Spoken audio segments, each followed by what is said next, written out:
Good afternoon, everyone. I'm Preston Castillo, Board Chair for the Center for Planning Excellence, and I would like to welcome you to the second session of our 2020 Virtual Smart Growth Summit. The theme of this year's summit is planning for the future within the context of COVID-19, with an intensified focus on equity. The disparate impacts of this pandemic have highlighted the inequities within our communities, and in this session, our expert speakers are going to discuss how we can shift the scale to a more equitable future by supporting Black businesses and in turn, uplift communities. It is a critical time for us all to come together to have a conversation about such an important topic, especially in our current civic, social, and political climate. Bringing these issues to light can help begin the process for change by fostering greater understanding and solution-oriented actions. CPEX has intentionally curated discussions that will push limits and will make some of us uncomfortable. We cannot plan a better and more equitable future unless we confront hard truths and have real and provocative conversations about the things in our communities that are holding us back. Before we move on to today's session, CPEX would like to thank all of our sponsors, especially our platinum sponsors, Blue Cross Blue Shield of Louisiana, Greater New Orleans Foundation, Power Coalition for Equity and Justice, and 89.3 WRKF, and our gold sponsors, American Planning Association, Louisiana Chapter, LSU Ag Center, and the Nature Conservancy. Closed caption is provided by AARP. This session will be about 2 hours, and we are first going to hear remarks from Mayor of Baton Rouge, Sharon Weston Broome, about her priorities and initiatives in support of businesses in North Baton Rouge, which has long experienced economic instability and limited job availability, similar to other African-American neighborhoods throughout the United States. We will then have a presentation by Mrs. Maggie Anderson, author of Our Black Year and founder of the nonprofit Empowerment Experiment. Following Maggie's presentation, we'll have a panel discussion with Byron Washington, founder of Skywalker Productions and Scotlandville Saturdays, and is also the president and board chair of NBR Now Blue Ribbon Commission, Inc. We also have Tyra Banks, who serves as an innovation and partnership catalyst at Metromorphosis, and Adam Knapp, president and CEO of the Baton Rouge Area Chamber. These panelists are all working to illuminate and address the issues that Black businesses are facing here in Baton Rouge. A few housekeeping items to address before we get started. Today's session has been pre-approved for continuing education for certified planners and continuing legal education, or CLE credits. To get CLE credit, participants must respond to each polling question that will be asked throughout the session and submit information including your bar ID number in the exit survey at the end of the session. Realtors, architects, and landscape architects may self-report. Please visit the Continuing Education tab at our website, summit.cpex.org, for more information. We're reserving the final portion of the session for panel discussion, including questions from you, our viewers. Please enter your questions for our speakers in the Q&A using the button at the bottom of your screen. And finally, we're recording this session and all registrants will receive an email with the video link after the session. Mayor President Sharon Weston Broome, my friend, is the first female mayor president of the city of Baton Rouge and East Baton Rouge Parish. She previously served as Baton Rouge Metro City Council member, a Louisiana state representative, a Louisiana state senator. While serving in the legislature, Broome became the first woman to hold the leadership positions of Speaker Pro Tem in the House and President Pro Tem of the Senate. Mayor, it's good seeing you again. I'll turn it over to you. Thank you so much, Preston, and I am so delighted to be here this afternoon. Good afternoon to everyone. I'm honored, as I said, to be here with you this afternoon, even if only virtually, as we discuss the efforts of our community and the efforts that we can take to uplift and support Black-owned businesses. I'm so thankful to CPEX for this conscious consumerism dialogue and for their intentionality around this conversation. I can't thank you enough. You know, before we move forward and discuss how we can become conscious consumers and support our friends and neighbors, we must step back and take a look at the state of our community and its history so we can fully understand the complexities of the events that led us to the point where we are now. Our past will provide a deeper understanding of why we must put forth the effort to support Black-owned businesses and companies in the future. In East Baton Rouge Parish, many of our communities, especially communities like North Baton Rouge, suffer from years of disinvestment. Over the last few decades, North Baton Rouge has seen the adverse effects of disinvestment. Our community has seen a reduction in funding for social services, for infrastructure, for healthcare and education, effectively contributing to both a reduced quality of place and quality of life for our residents. And as a result, we have seen our businesses leave, our infrastructure worsen or decrease, our people getting sicker, with some leaving our community altogether. As Mayor President, I recognize this disinvestment has adversely affected not only North Baton Rouge, but the entirety of East Baton Rouge Parish. That's why I have worked to address this issue ever since I took office, almost every single day. And unfortunately, we cannot change the past, but we can work to create a better future for our communities that have been left behind. Now, let me talk a little bit about some of the improvements we have made in my administration in North Baton Rouge. You know, I have said time and time again, which connects to one of my earlier points, you cannot have part of your community, let's just say at a D grade, which stands for disinvestment, and a part of your community at an A grade, which stands for affluency, and think that your city is on a positive path, a trajectory for everyone to thrive and prosper. It doesn't happen that way. So I want to speak specifically to our intentionality to uplift that D grade by improving and making some investments in North Baton Rouge. In order to have this community of peace, prosperity, and progress that is my vision, we must do everything within our power to ensure our residents are capable of leading healthy lives. In North Baton Rouge, many of our residents live within food deserts, and they have limited access to care. My Mayor's Healthy City Initiative, also known as Healthy BR, is working to change that. In 2018, the members of my Healthy City Initiative, which include all 5 local hospitals and over 100 nonprofits, businesses, schools, and governmental institutions, joined together to release the nation's only joint health needs assessment and implementation plan.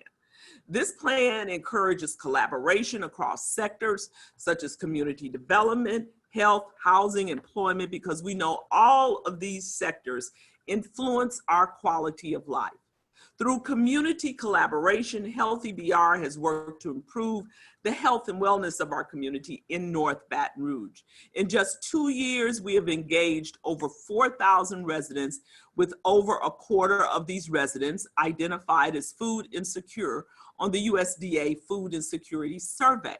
By creating partnerships with community partners like BREC and the Walls Project, we are able to launch a we did launch a 4-acre farm and community gardens at 3 of our local high schools. In addition to investing in the wellness of North Baton Rouge, my administration has worked fervently to address the issue of access to care in our community.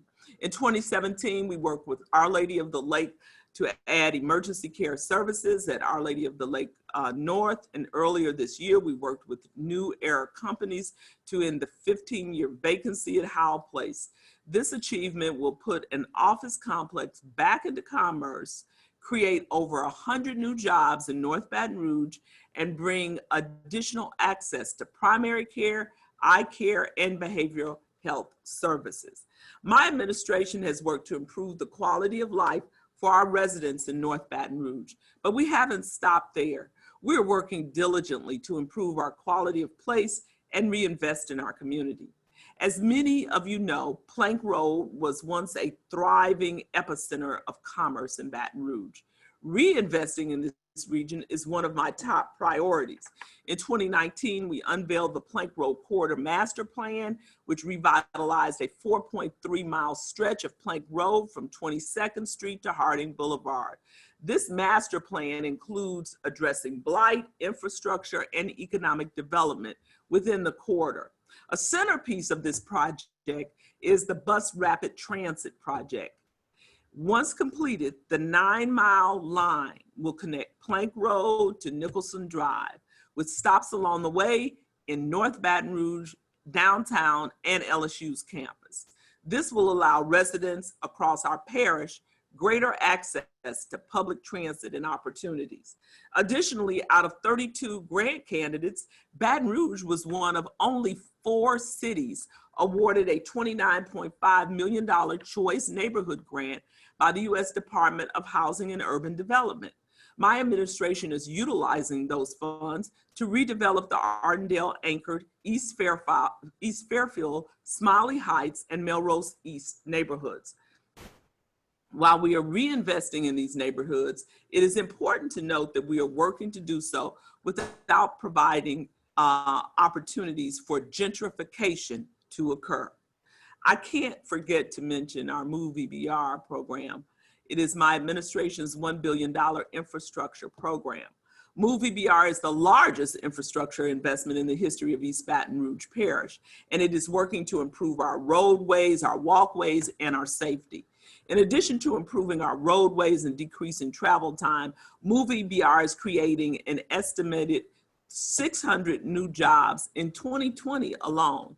And this year we broke ground on our first construction project within the program in North Baton Rouge, right off of Harding Boulevard, the 72nd Avenue Sidewalks project. This is one of over 15 sidewalk improvement projects, which will make it easier for our residents to travel in our community, make our sidewalks ADA compliant, and allow for greater access to public transit. We are working to improve our community's health and our infrastructure, but I recognize that we can't stop there. In order to comprehensively address disinvestment, we must address economic opportunities and ensure residents in every sector of our parish are capable of achieving prosperity. In order for the city parish to do this, we must have an understanding of our current practices so we can develop a plan to improve and move forward.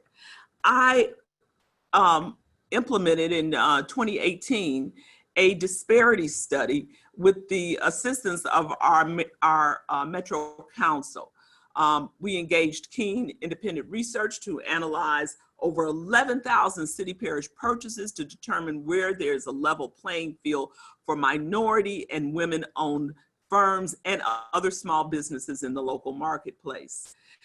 That research found out that over 80% of contract dollars go to companies within the Baton Rouge metro area, with more than 90% of businesses available for city parish contracts being small businesses. Of available businesses, 41% are owned by people of color and women, and 9% are owned by veterans. But more often than not, these businesses do not get their fair share of contracts within city parish government. And so now that we have this data, we're using it to create equitable practices within our city parish government by creating more opportunities for businesses owned by women, people of color, and veterans. We're already showing progress. Roughly 38% of Move EBR contracts have been awarded to these small businesses.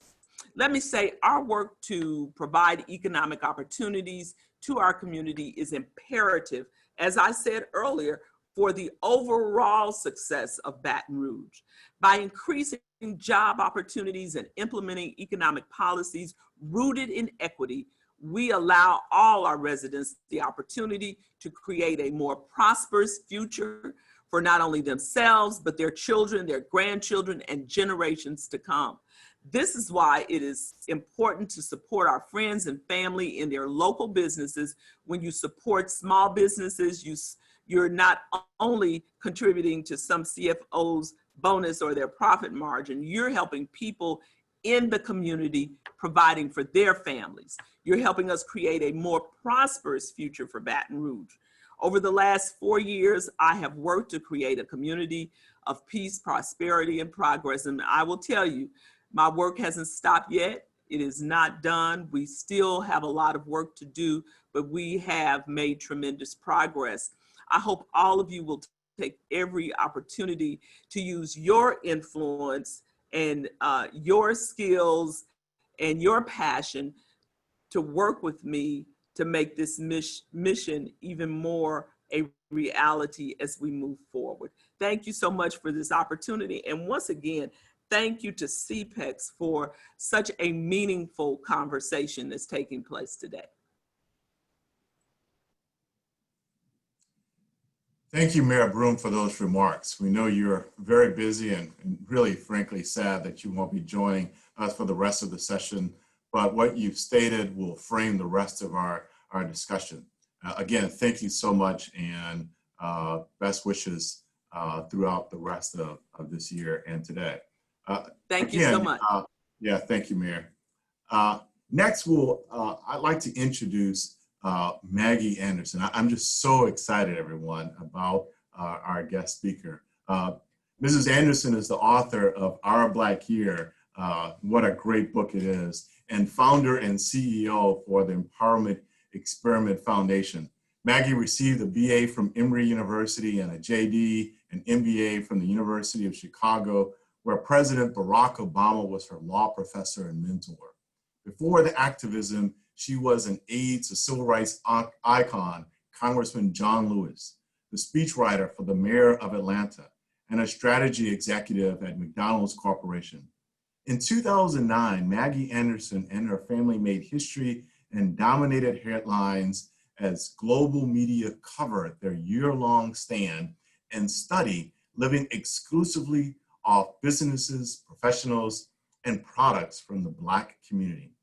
Before Maggie begins, we have our first poll question covering a topic that Maggie will mention in her talk today. On average, how many hours does a dollar stay in the Black community before it is spent with outsiders? 1 hour, 6 hours, 48 hours, 19 days.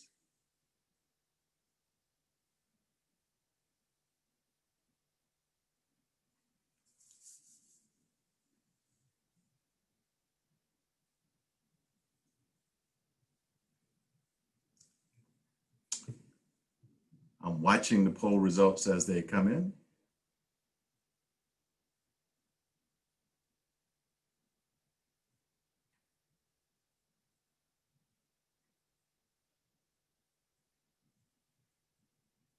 We have just a few more seconds.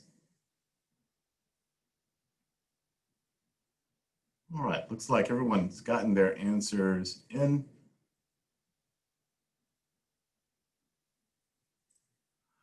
I will say that these results are quite interesting. We will find out the answer in Maggie's presentation. Maggie, we'll pass it on to you.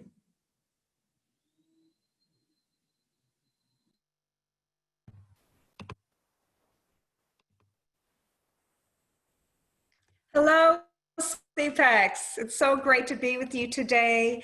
I've really enjoyed listening to the mayor, and I'm just so excited to be with you all, and I echo her sentiments.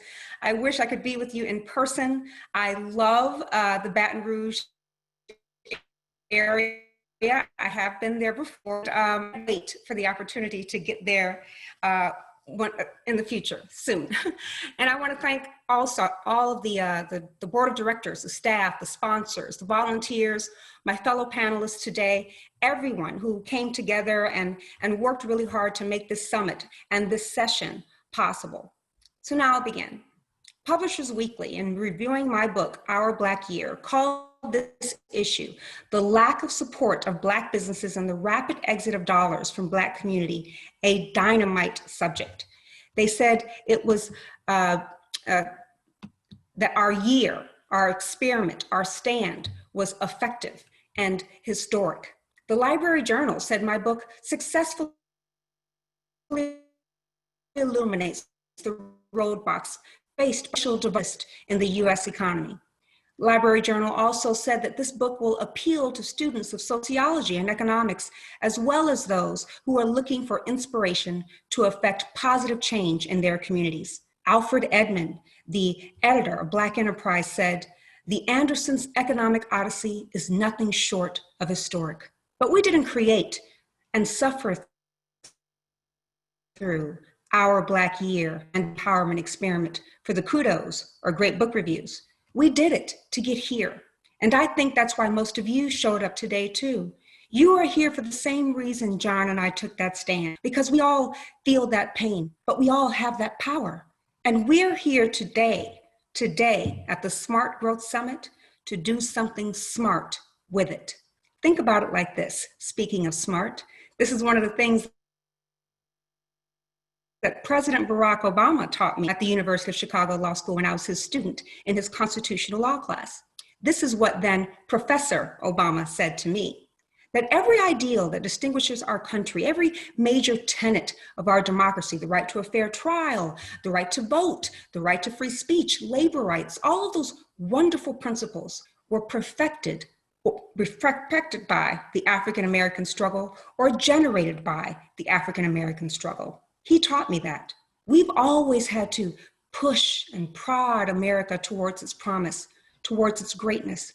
And America has fallen way short of its ideal, of its promise when it comes to economic equality and justice. So it's time for us to push and prod and poke and provoke America again. Because I want my little girls to know that not only they can buy from Sears, that was the 50s and 60s, or work at Sears. We fought for that. My children need to know that they can own Sears. So I hope that we're ready to fight for that too. So let's unite, all of us, for a new America, an America where the Black neighborhood is not the only place where every other ethnic group and majority enterprise can set up shop and achieve the American dream. How about an America where there's some reciprocity for that? An America with all kinds of people shopping at a retailer or a grocer started by a Black family, supporting our franchises and depending on our industries and professionals, banking with us, staying in our hotels, just like we do everyone else. An America where it's not a ridiculous notion to a Black child that someone like her can own a grocery chain or a drugstore, that the toaster her mama buys at Walmart was possibly made by a Black family company, where that Black child can go to her corner candy store or bakery and see an owner who looks like her and looks out for her. I'm fighting for that America. For just over 10 years now, it's been 10 years since the empowerment experiment, our public stand to buy Black only for an entire year. You know our stand and our sacrifice of the Washington Post, Chicago Tribune, LA Times, New York Times, major segments on CNN, C-SPAN, CBS News, MSNBC News, Fox News, ABC News, BT News, Tom Joyner, Black Enterprise, Essence, countless TV and radio programs. We touched millions all over the world. And then I wrote my book, Our Black Year, which is a tribute to Black business history and a detailed account about our stand. Kellogg at Northwestern completed a landmark study based on my family's journey and the receipts we collected and the data from our stand. That study, that landmark study, proved that 1 million new American jobs could be created if we just made small changes and sacrifices to support Black-owned businesses a little more. Our year proved that Black businesses are so woefully under-supported that a small bump in support would create a geometric impact. Here are a few more highlights from the empowerment experiment. We spent or otherwise invested a little over $94,000 that year with Black businesses that we would not have otherwise. Over 90% of our spending went back into underserved, predominantly Black areas. We went without. We are disappointed by the number of markets and industries where African Americans still suffer from a complete lack of representation. We are disheartened by our own people's lack of pride and solidarity.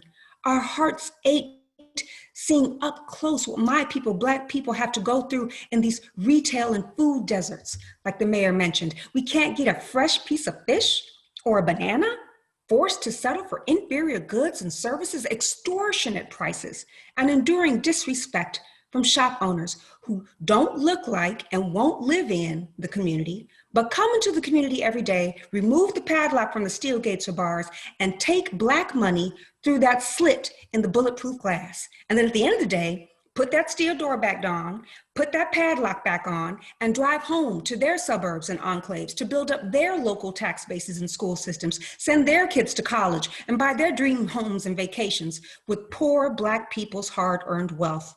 It was hurtful and fearful, being called a racist, the N-word, getting death threats and hate mail for taking this stand. It still hurts my heart when I think about what I put my baby girls through, begging me, their mama, for fruit, toys, going to school crying with shoes too tight, belly poking out of their shirts, and coming home crying because they were teased, all because it took us 5 months to find one Black-owned shop offering toddler clothing and shoes. I made my little daughters eat gas station food like old bologna and overpriced, oversugared cereal for dinner because the one Black-owned grocery store we found closed 5 months before we finished our year. And all those businesses we sought and supported, not just the groceries, the ones we loved and lived off of, the ones you'll read about in the book, they're gone. And 1 month after we finished our historic year, my mother died in my arms, losing a hard-fought battle with pancreatic cancer. My immigrant mother, a Cuban farm girl who never made it to high school but was wise enough to teach me that our being from Cuba didn't make us not Black or less Black. She was sick and dying the whole year, and I know that she suffered longer than she needed to just to live to see her only American child born in this country fulfill this pledge to our Black community and our country. Yes, we lost so much that year, but we learned so much too. And that's really significant because before that year, John and I thought we had it all and that we knew it all. My husband, John, is from Detroit. He went to Harvard for undergrad. Then he got his MBA in finance and economics at Northwestern's Kellogg. He's a financial advisor. So if any of you are looking for one, he's the best, he is brilliant, and he is definitely Black. I grew up in Liberty City in Miami. I went to Atlanta for college at Emory University. As you know, I worked as an aide for our recently passed on civil rights hero, Congressman John Lewis. After Atlanta, I went up north to Chicago for grad school like John did, but I went to the University of Chicago for my MBA and my law degree and was able to serve with and learn from another civil rights hero, then law professor Barack Obama, turned 44th president of the United States of America. And we fell in love while we were both in graduate school. Now that's John and I, not the president and I. Don't you guys get Michelle mad at me. We found great jobs at big companies. We bought a home in a pricey suburb. We had our own 2 beautiful little girls, and we were living out our fancy fairy tale life. And we supported our community, well, sort of. We weren't buying Black, but we donated to the UNCF. Wasn't that enough? Philanthropy is commendable, but it must not cause the philanthropist to overlook the circumstances of economic injustice which make philanthropy necessary. Dr. King said that. So what are those circumstances of economic injustice and what are we supposed to do about them? In our Asian American communities, the dollar circulates among the banks and retailers and professionals for 28 days before it goes outside. Our Jewish friends keep their dollar for 19 to 21 days. And that's why these groups have the lowest unemployment and incarceration rates and the highest household incomes and educational achievement. In the Black community, the dollar lives for 6 hours. So what could one couple do about that? We didn't know, but we knew some other facts. That before integration, during Dr. King's young life, we had the locally owned businesses. Our dollar circulated in the community for years. Hundreds of millions in hotels, insurance companies, hospitals, department stores, hardware stores, grocers, dry cleaners, lawyers, bakers, mechanics, and through our shipping yards, steel mills, sugar mills, farming regions, brokerages, and banks, all Black owned. And nationally, unemployment was at the same level or even lower than that of whites from 1880 all the way through 1940. The unemployment gap we see now and attached to the color of our skin only materialized after integration. Before that, lower because we employed each other in our self-sustained, vibrant neighborhoods in Tulsa and Durham and Tampa, in Louisville's Russell neighborhood, Sistrunk Boulevard in Fort Lauderdale, Bronzeville in Chicago, Harlem, Auburn Avenue in Atlanta, Birmingham, and so many more. This is what young Dr. King saw growing up. He saw how Madam C.J. Walker, the mother of the Black hair care industry and the first Black woman millionaire, made those millions, then enabled the NAACP and the National Conference on Lynching. The Black McDonald's owners then and the Black New York Life agents then maintained our legal defense funds. They bailed our jailed marchers out. They helped when they got fired and threatened, and they relocated them. With Black business owner money. And the Black-owned banks and funeral homes and insurance companies, they empowered the community. They inspired Dr. King. And in those last days of his life, after the bus boycott, after the March on Washington, after the Civil Rights Act, after integration, King feared that our civil rights victories might have come at the expense of our business, economic, and entrepreneurial ones. So in his famous mountaintop speech that he delivered the day before he was murdered, the day he led the protest in honor of the Black sanitation workers, King pivoted. He spoke of our collective buying power, and he urged what he called an economic withdrawal from businesses that were discriminating against Black workers and mistreating Black customers. And not just that. King specifically fought for Black-owned businesses in that mountaintop speech, not just the right to go to segregated white-owned ones. King said, "We've got to strengthen Black institutions. I call upon you to take your money out of the banks downtown and deposit it into Tri-State Bank. We want a bank-in movement in Memphis. We're just telling you to follow what we're doing. We, meaning the SCLC, put your money there." He asked us as plainly as he could to support Black-owned banks and businesses, and then they killed him. And we've done nothing collectively to support our businesses or banks or fight for economic equality since. Instead, in the 2 decades after Dr. King's murder, it became fashionable to abandon the Black banks and businesses, to show and prove that we were good enough to support those businesses once denied to us. Within 20 years of the day that we lost King, 85% of our over 120 Black-owned banks disappeared. The bank Jackie Robinson built so that Black families can get mortgages and Black entrepreneurs can get business loans, Freedom National Bank, is gone. We celebrate Jackie, we celebrate King when we talk about great American racial progress, but the banks they built and fought for, the bank that helped them make us, are dead. And we don't talk about that. In the 1930s, grocery represented the largest category of Black-owned businesses. We had 400 Black-owned grocery stores. When Kellogg did that famous study based on my experiment in 2010, they could find less than 12 full-service grocery stores owned by Black firms in this country. That's terrible. That's terrible for Black people and America. In North Philadelphia, for example, predominantly Black area, over 90% of the businesses there are not locally or Black owned. Black beauty supply stores in Black neighborhoods with 100% Black clientele, less than 3% across America are Black owned. And not just the banks, the grocery stores and the beauty supply stores, we lost Black hair care too. The one industry birthed by the Black community, belonging to us, celebrating us, sustaining us, helping us, especially Black women, thrive and achieve the American dream.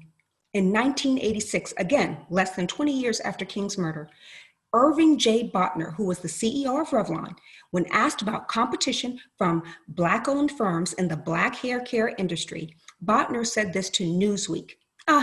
In the next couple of years, those Black-owned businesses will disappear.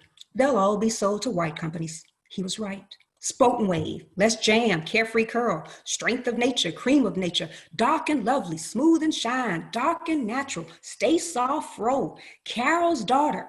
All those Black brands are owned by L'Oreal, French company owned by Liliane Bettencourt, who died in 2017, the world's richest woman. I wonder how she got that rich. By 2000, L'Oreal had owned all of the largest Black hair care companies. And a couple of years ago, Unilever, Dutch-owned, put the nail in the coffin when they bought our iconic Nubian brands. That's all the Shea Moisture products. All these brands and companies are no longer Black-owned. And the fantastic Black-owned companies we do still have can't get into the big retailers because the L'Oreals and the Unilevers edge them out. Less than 5% of the Black hair care section, okay, the ethnic hair care aisle, whatever you want to call it, you know what I'm talking about. Only 5% of that aisle represents actually Black-owned companies. I'm fighting this unjust lack of ownership, representation, and transparency in the Black hair care industry. We can talk about that later. But the point is, what's happened to our Black hair care industry is at the very core of what ails the Black community. It's why we can't win. All those jobs, businesses, dreams, all those billions and billions in Black intergenerational wealth and entrepreneurship just gone. Why? That's what Botner wanted. That's what he promised and planned for. That's what he predicted.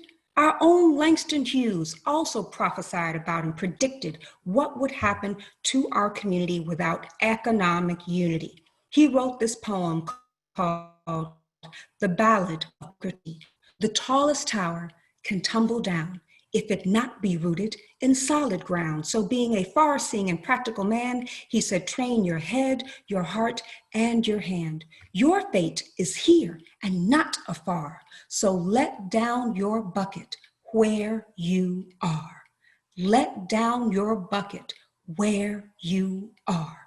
Put your money there, King said. Let down your bucket, Langston said. So I pour into my bucket every day. My coffee, my pizza, the alarm system for the house, our dry cleaners, the pediatrician, the dentist, neurologist, optometrist, my reading glasses, John's contacts, his glasses, our wine, the popcorn we buy, our vodka, the seasonings and sauces I use, the nightclubs we go to, John's dress shirts, suits, ties, and cufflinks, all my makeup, my perfume, my hair products, the restaurants we go to, my daughter's dermatologist, my daughter's orthodontist, the designer purses and shoes I buy. What else? Oh, my mortgage and my second mortgage, all Black owned, all going into the community. This is how I live my life. I'm not some depressed and overworked activist because I have to look for Black owned firms. Once I let my bucket down, that part is not as hard as you think and not nearly as hard as the situation is dire. And here's the ticker. Are you ready? Here's the ticker. I'm still fly. I'm still fly, even though I buy Black every day. I think that's what makes me fly. My makeup looks good. My makeup's on point. Black owned, Lamique Cosmetics. I'm still fly. My money and my mortgage are still safe. FDIC insured with the Black owned banks. One of those banks is Liberty Bank. Liberty Bank, headquartered in New Orleans with a branch right there in Baton Rouge and 8 more locations throughout the South and Midwest. Liberty is the 5th largest Black owned bank. My bank, your bank, is owned by Alden J. McDonald, who I met when I gave a talk at Dillard some years ago. But before he even knew me or he knew about my foundation and family, that we had accounts at his bank, he heard about what we did. And before knowing me, he donated to our foundation. And then when I did meet him at that talk at Dillard, he bought 300 books for the students who came. His bank also owns the Liberty Freedom Fund. It's the only mutual fund that is Black owned, operated, and distributed. When you buy my book from me, that's where your money goes, to Liberty Bank, to our community in New Orleans and in Baton Rouge. Now, how many of you, the individuals and institutions who have gathered here to talk about Black economic empowerment, especially for Baton Rouge and all of Louisiana, how many of you have personal or business accounts at Liberty Bank, like I do? No excuses. I use my Liberty app to bank with Liberty. I don't even have to go there. Or I use my Liberty Bank debit card. I do this for real. You can open an account now at Liberty Bank, or you can go to the largest Black-owned bank now, which is 100% internet friendly, owned by my friends Terry Williams Cohee and Kevin Cohee, Harvard law grads who bought that bank to help the Black community. You can go to One United Bank, 100% internet friendly bank right now, and open an account at one of those banks before I finish my presentation. No excuses. If you want a real life and not Hollywood fake Wakanda, then you need to do little things like this. Now, I know that we're all scared. We're worried about the racism in our society now. We're worried about this virus. I am too. And that's why I wear a mask everywhere I go. Here's my mask. And my mask says Black Lives Matter because I want to protest racism, but I also want to protect myself from the virus and those around me. So I wear that mask. But I bought this mask from a Black-owned company. I care about my family. I care about our health. I care about the community. I want to stand up against this virus. So I use hand sanitizer, Safisha hand sanitizer. So my point is, now, I don't even have to tell y'all that Safisha is Black owned. You could tell, come on now, Safisha, that's Black owned.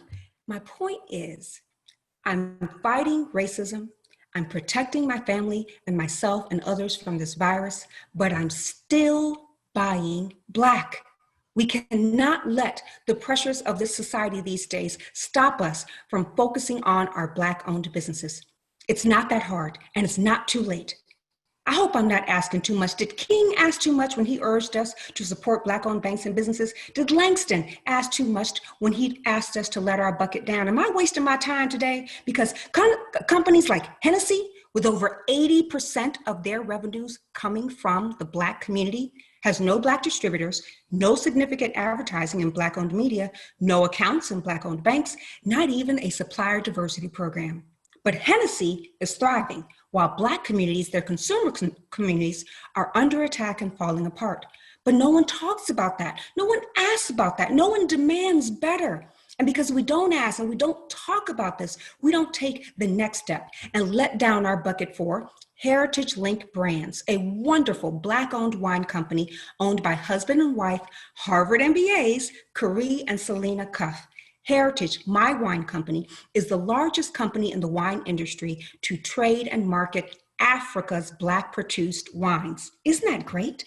One of those winemakers is House of Mandela, led by the women of the Mandela family, Makasiwi and Tukwini, the daughter and granddaughter of Nelson Mandela. Together, Heritage, House of Mandela, and people like me who buy their wine, we create jobs for Black people in Africa and America. One of my favorite heritage wines, though, is called Bucatrave. And I drink a lot of Bucatrave,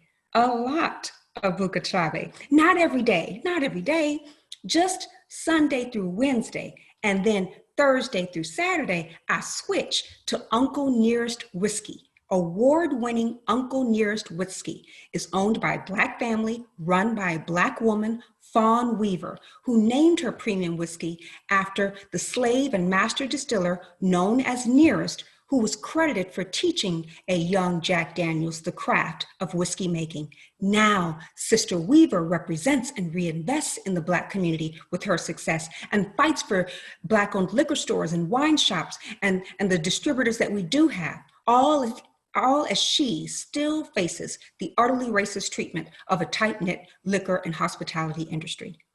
Every day, I drink that Black-owned wine or that Black-owned whiskey every day, because I have to make that sacrifice for my people. There's nothing that Maggie Anderson won't do for the movement. So if I have to drink that wine for my people, I'll drink that wine. If I have to drink those old fashions and those Manhattans, I'll do it. I do it for the movement. I do it for King. I do it for Selena, the Mandelas, for Uncle Nearest, and for Africa. Now, I'm not sure if I can get you to march like I march or buy like I buy to create change like I do, but can I get somebody to drink some Bukatabe with me? Come on, y'all. Are you ready? Are you ready for that? I keep asking because honestly, I need to know. I cannot, not yet, as much as I love you, CPEX, in all good faith, tell those hurting people in Atlanta and Detroit and Oakland and Gary and DC and Newark and New Orleans, who I love and represent, that CPEX is going to lead real change. You know what they'd say to me? Yeah, right, Maggie. They ain't gonna do nothing.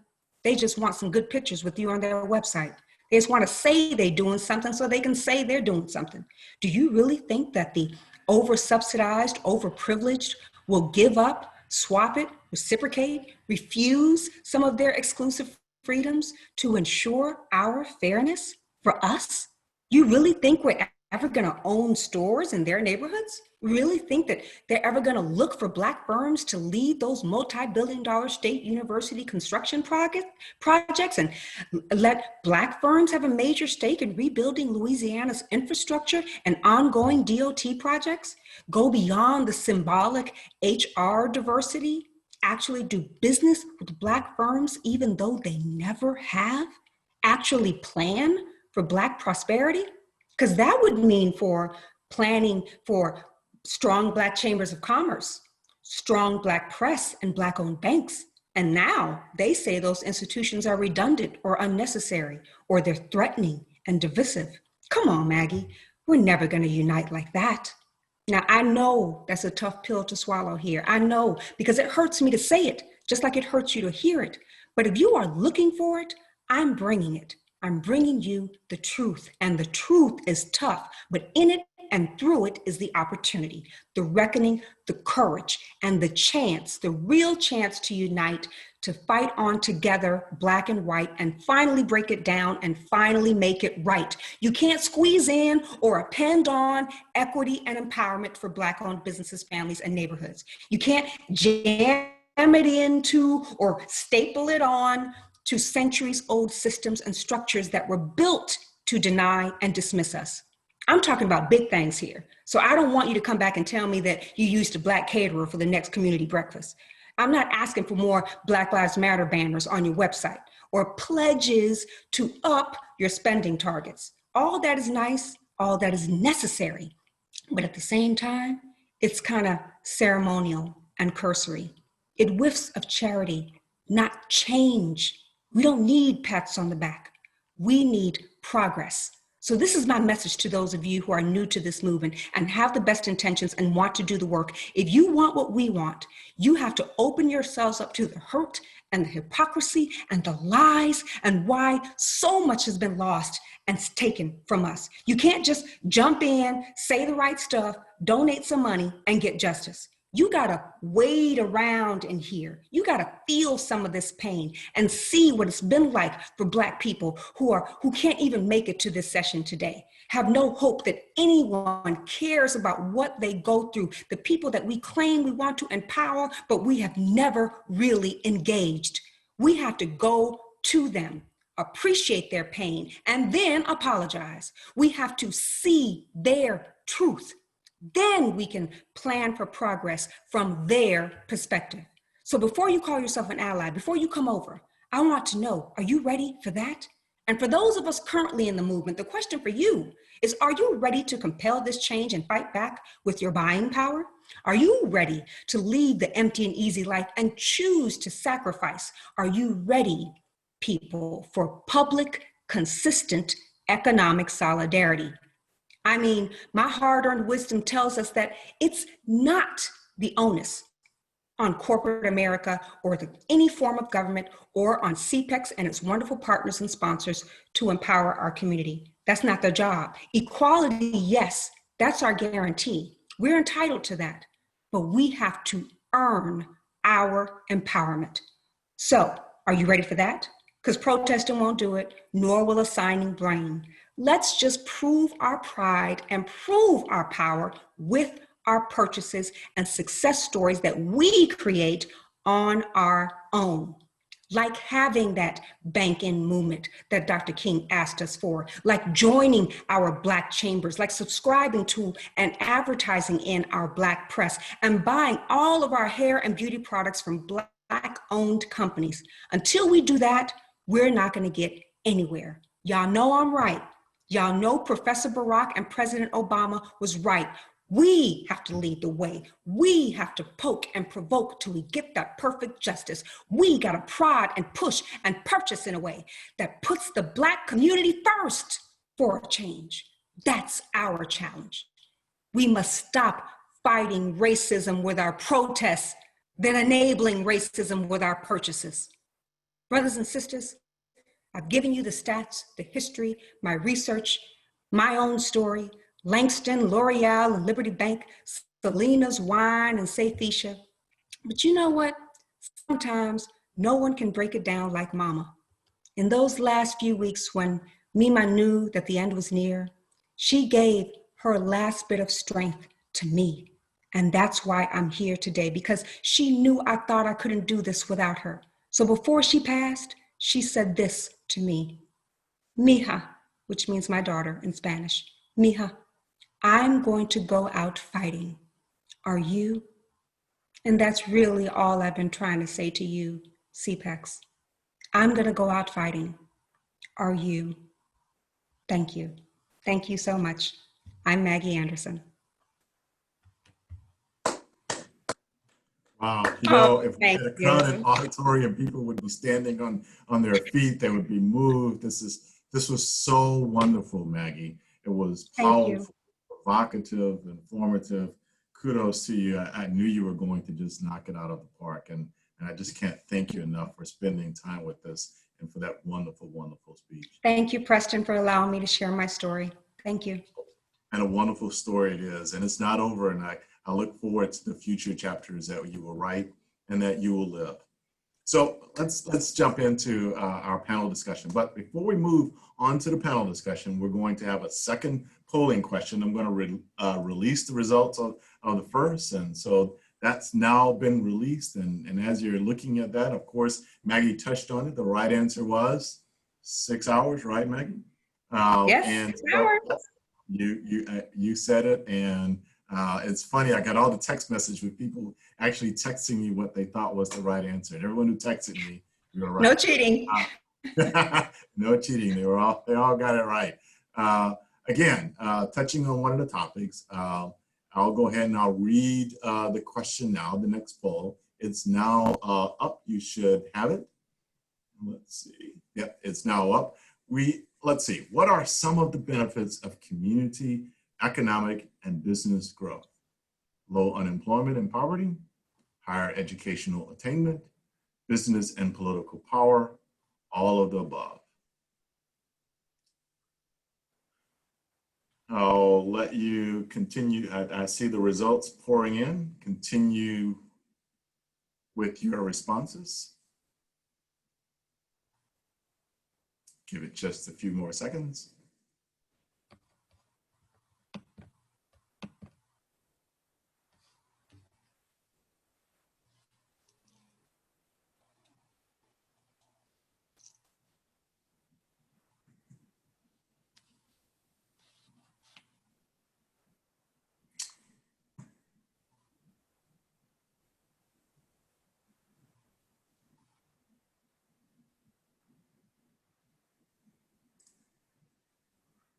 All right, I just ended the polling, and I'm going to go ahead and share the results.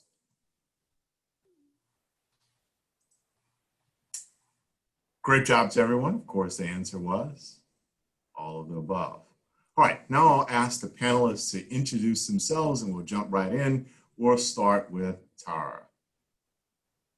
Hi, I'm Tyra Banks. I'm an innovation and partnership catalyst at Metamorphosis, working on our small business initiative called Launch BR. There, we've helped found the first procurement council here in Baton Rouge called BR Pop.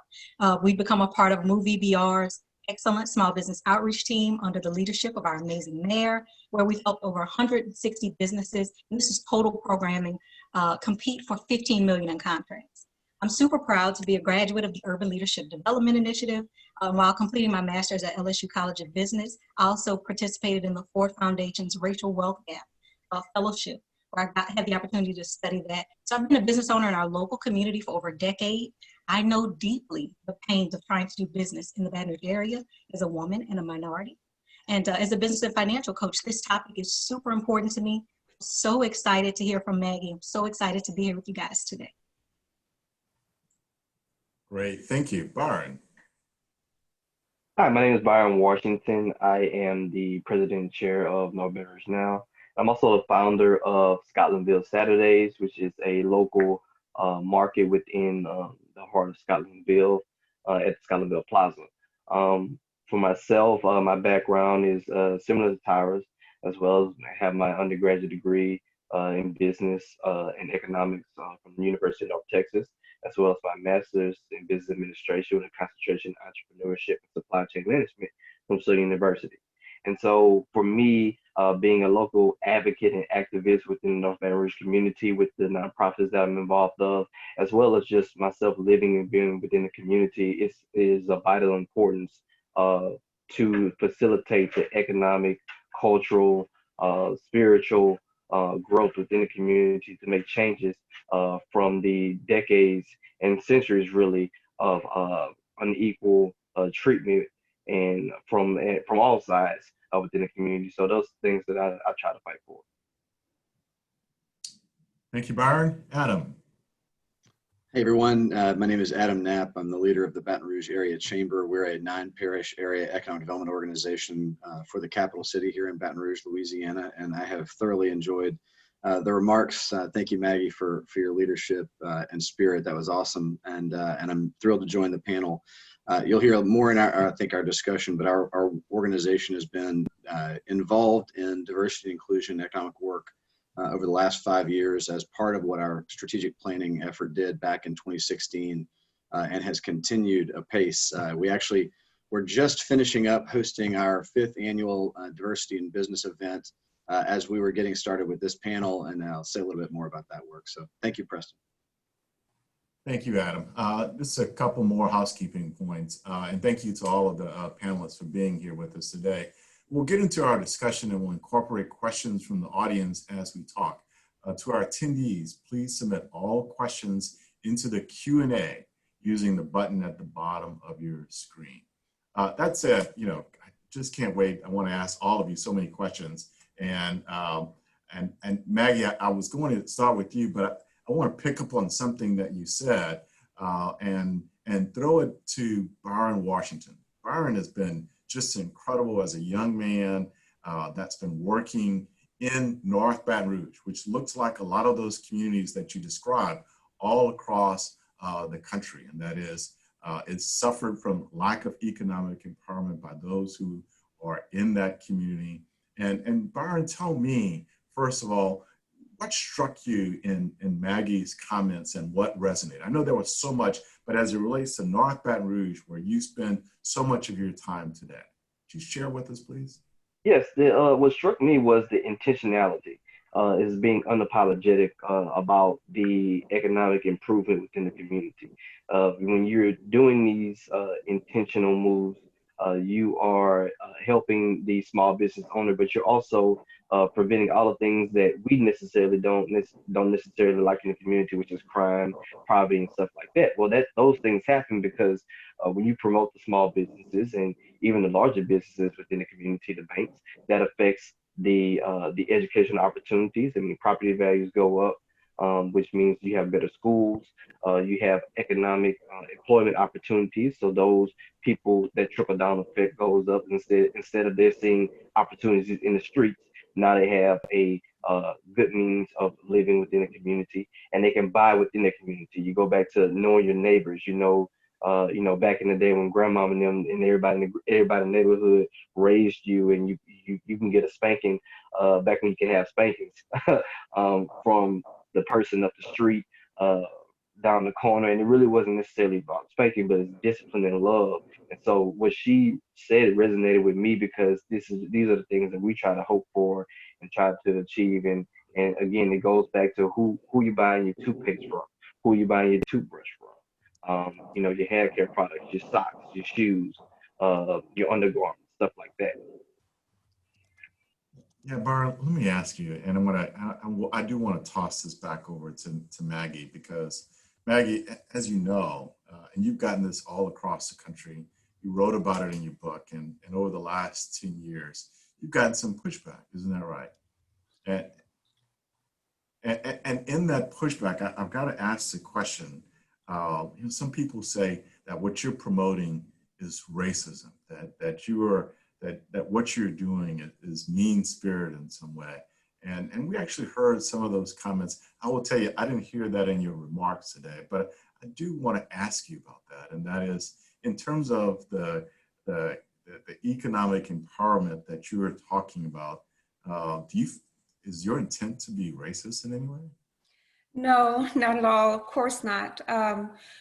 What we want to convey with the empowerment experiment in Our Black Year is that we're America too. What I'm saying is no different from someone saying, buy green, buy veteran. I'm saying buy American, but I'm asking us to try to support those businesses that can help the most underemployed group. That should be an American imperative.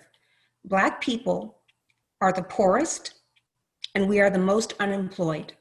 Black businesses are 70 times more likely to hire Black people. All Americans who care about unemployment in America should therefore support Black-owned businesses. It's about job creation. It's about role models. Our kids need to see successful Black people in business. So far, the way our community is going, the average young Black child, the only Black business owner they're going to see who's successful is that gangbanger or that drug dealer. That's an American problem. I want my children to see successful young business people, successful local shop owners. I want them to be able to go into banks and see our people in the banking industry and atypical industries. And if I want that, I have to support the businesses of people who look like me. I want that for my children so that they can believe that they can be successful. Nothing that I've said to you in the past 3 minutes of this answer has anything to do with hating anyone, that's anti anyone. If anything, it's an invitation for all of you who care about young Black kids who don't have good role models, any of you who care about unemployment in America. It's an invitation for you to do something about it. You too can support Black-owned businesses because they employ from the Black community and they provide desperately needed role models for our children.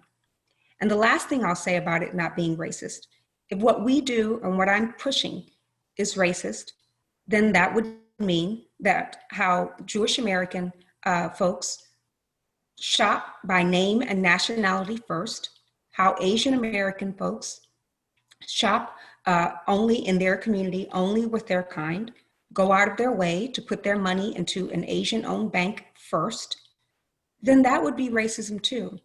But in that context, it's cultural pride, it's unity, it's being American, it's achieving the American dream, it's accountability. But when we do it, it's somehow militant or divisive. For Black people to want to take ownership in their community, for Black people to want to take ownership of their future, for Black people to want to provide a better way of life for their children. Why isn't that cultural pride? Why is that somehow racism? And the last thing I'll say about it is that buying Black does fight racism. Part of the reason that racism can persist is that Black folks are so focused on getting out of poverty, making it through the next day, getting health care, just surviving, that they have no power in the community, that they have to react to things. They can't prepare for racism or prepare their kids for a better way of life or get out of those circumstances that breed a negative and violent behavior. So if we had more power in our community, and when we had more power in our community, these social crises that we suffer from disproportionately, we were able to, we had less of that.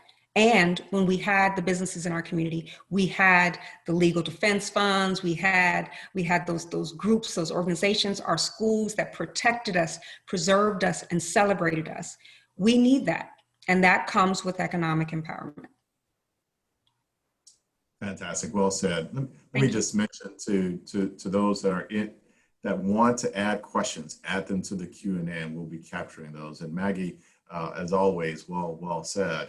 When I listen to that, you were talking about America, but I think about Louisiana, and Louisiana is just the epitome of a marriage of beautiful cultures, and we accentuate those cultures. And in fact, the differences in Louisiana, those differences are what make us great here in this state, and the fact that we celebrate all of our many differences. Well, because of your references to Louisiana, that one of our favorite dishes here is gumbo. And so to make a gumbo great, you've got to have lots of different flavors and spices and ingredients.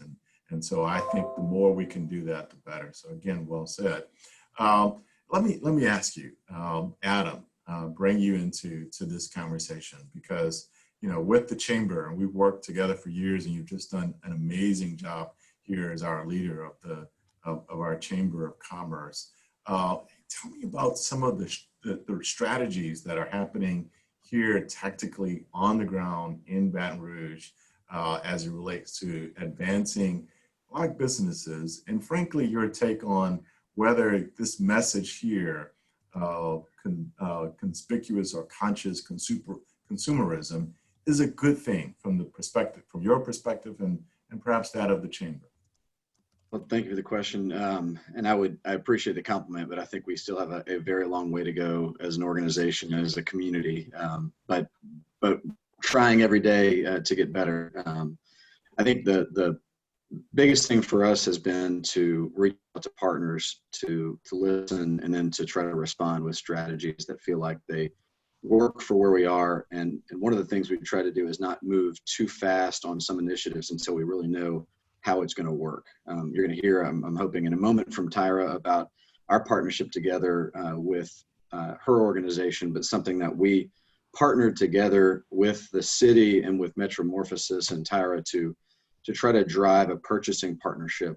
And so as we think about consumerism, it's also business-facing consumerism, that businesses think more about their spending impact to drive business creation and business growth, especially Black business growth in our community. The partnership that we have, I'm going to leave Tyra to explain, because it's just really been through her leadership that it's been successful. And so I'll leave it just to say that's been a big part of our efforts. The second big thing I'll flag is just, well, if you can think about that as kind of business-facing services to try to be a resource provider and help. The second big thing we think about is kind of workplace and workforce issues. We've been now, as I mentioned a moment ago, 5 years in driving a business diversity initiative, our event that we've been holding. 3 years ago, we began giving business awards to those small businesses and large businesses that are doing a better job of leading on diversity issues inside of their workplace, becoming more conscious of the impact that they have. We spend a lot of time with our family and with our church family and with our work family. And so we want to make sure we're thinking about kind of the impact of how we have an experience at our work site and our workplace, as well as making sure that there is opportunity that reaches across all of our communities. And then the third big way we think about it, Preston, is in the impact that we have as a community in driving reinvestment, whether that's, as you heard the mayor reference, these are disinvested communities where she spoke about the Plank Road project, or as we've seen led strongly, the new small plan that's been revealed for the Scotlandville corridor. But it's not just the accomplishment of a strategic plan, which is uninspiring if it isn't also followed with real private investment to drive recreation of communities that have been abandoned or disinvested by capital to the extent that they should be. And so that's what the third plank, I think, as we're looking at this, is how can we more actively drive reinvestment in physical spaces, along with our partners at places like Build Baton Rouge, which is going to be part of the CPEC summit later. But redevelopment authorities with business partnerships can have a big impact when it also drives partnership of elected officials to accomplish it. So that gives you three examples of how we're thinking about it and still working actively to try to get better at it. I do want to do a little promo or advertisement for our friends at a program I'm on the board of and we've been close to for a while, is the Dialogue on Race Louisiana. Maxine Crump and her team who lead conversations in the community. Well, we've partnered with them in the last few months to sponsor any organizations or companies who want to host a dialogue series to have difficult conversations, whether it's a business or a university or anyone else. We've been there to join to pay half the till for someone who's creating their first dialogue. So if you're listening to this and you're interested in learning more, we'd love to help you set that up. Great, thank you, Adam.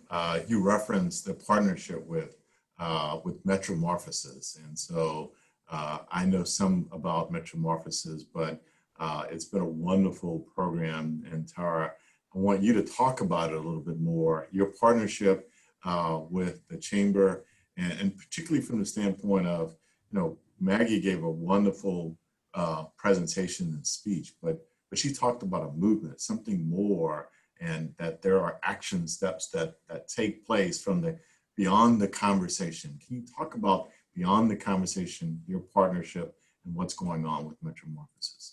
Definitely. Thank you so much, Adam, for that compliment.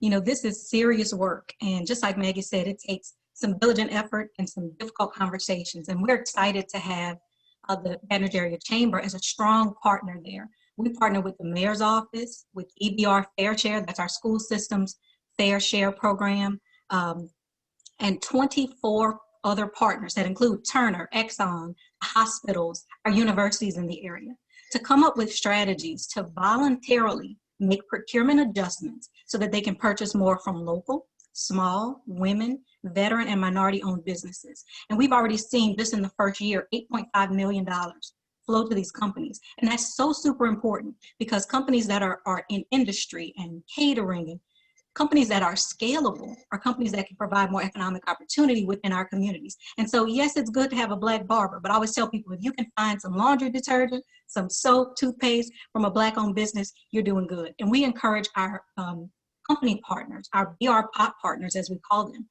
to find ways to purchase their office supplies, to purchase pipes and different bulbs and services, even their video production services from local small women, veteran, and minority-owned businesses. And BR Pop is only a year old. It's a little over a year old now, but I think that our success is really coming from these small businesses being able to show up big, right? A lot of times there are these narratives around supplier diversity, whether or not they can handle it. Do they have the capacity? Will I get a quality product?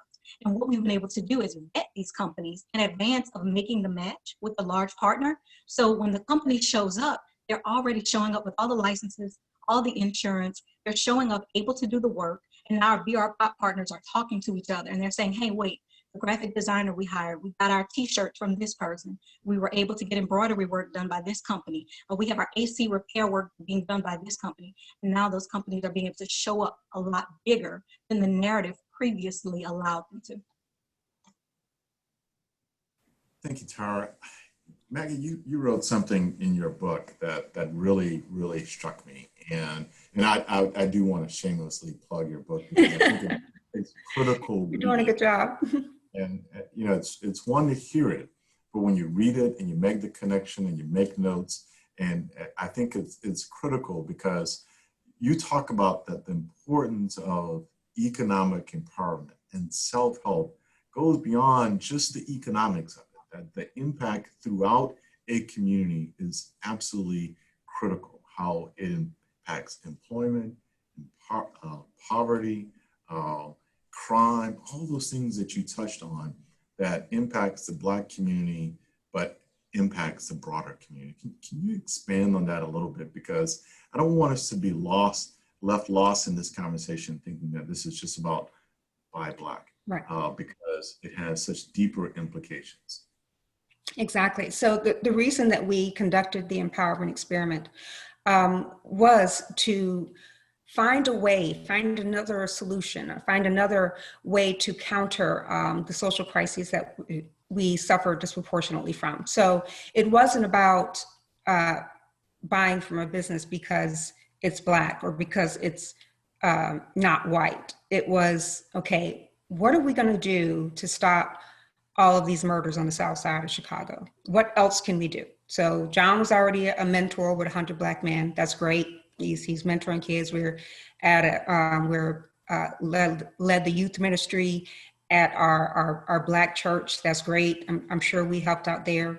But what staves off gang activity and crime, nothing does it better than a clean, safe, vibrant, economic thoroughfare. So it's what you find in those vibrant communities where folks where they feel vested and it's clean and the businesses are owned by the people who are there, they care more about what's going on in their neighborhood. A lot of the reasons that there's a lot of more crime in poor Black areas is because they don't feel any sense of ownership. They don't care about what's there. Every day they're reminded that they are the second-class citizens because they go down the street and none of the businesses are owned by people who look like them. So why should I keep this place clean? Why should I participate in making the community better? Why should I? I'm not even a part of this place. I'm not even a part of this country, much less a part of my own neighborhood. We're the dumping ground. So why not treat it that way? So if when you live in a more affluent area, when you see vibrant businesses, you care more. You want to support the community. You want to be a part of that community's vibrancy. So they need to see symbols of strength.